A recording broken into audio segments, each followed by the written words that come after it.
அஸ்ஸலாமு அலைக்கும். சப்பாத்தியாக இருந்தாலும் சரி, தோசையாக இருந்தாலும் சரி, ரைஸ்க்கு கூட சூப்பராக இருக்கும். கண்டிப்பாக இதை ட்ரை பண்ணி பாருங்கள். பருப்பு முட்டை குழம்பு பண்ணலாமா? ஒரு பேனில் 3 டேபிள் ஸ்பூன் எண்ணெய் சேர்த்துருக்கேன். கடுகு, ஜீரகம், காஞ்ச மிளகா, கருவேப்பிலை போட்டு ஒரு தாளிப்பை கொடுத்துட்டு, ஒரு மீடியம் சைஸ் வெங்காயம் சேர்த்துடலாம். கொஞ்சம் உப்பு, கொஞ்சம் மஞ்சத்தூள் சேர்த்து, இந்த வெங்காயம் நல்லா பொரிஞ்சு மசிஞ்சு வரணும். அந்த அளவுக்கு இதை நம்ம நல்லா பொரிச்சிடணும். ஒரே ஒரு பச்சை மிளகாவும் சேர்க்குறேன். ஒரு மீடியம் சைஸ் தக்காளியை சேர்த்துட்டு, காரத்திற்கு மிளகாய் தூள் சேர்த்துடலாம்.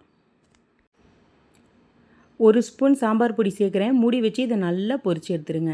சைடில் பச்சை பயிரை நான் ப்ரெஷர் குக்கரில் ஒரு 1/4 கப் நல்லா வேக வச்சு அதை ஒரு சைடில் வச்சுருக்கேன். அதோட தண்ணியை தான் நான் இதில் இப்போ சேர்க்குறேன்.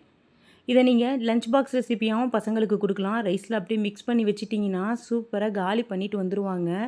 காரம் எதுவுமே இருக்காது. சாப்பிட்றதுக்கு செம்ம டேஸ்ட்டாக இருக்கும். இப்போ வச்சுக்கிற பருப்பை இதில் சேர்த்துட்டு உப்பை செக் பண்ணிவிட்டு மல்லிக்கீரையும் சேர்த்து இது நல்லா கொதித்து வந்த பிறகு நம்ம இப்போ இதில் முட்டை சேர்க்கணும்.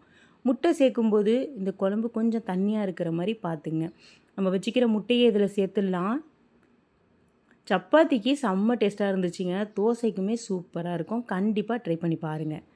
இப்போ ஒரு சைடு வெந்துருச்சு. லைட்டாக முட்டையை நம்ம உடச்சி விட்டுடலாம். முட்டை வேகிற வரைக்கும் மூடி வைங்க. ஒரு 2 நிமிஷத்தில் சூப்பராக ரெடி ஆகிடும்.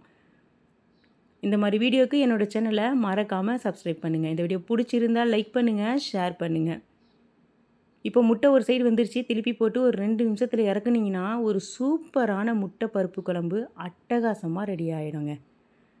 எப்படி வந்திருக்கு பாருங்கள். அஸ்ஸலாமு அலைக்கும்.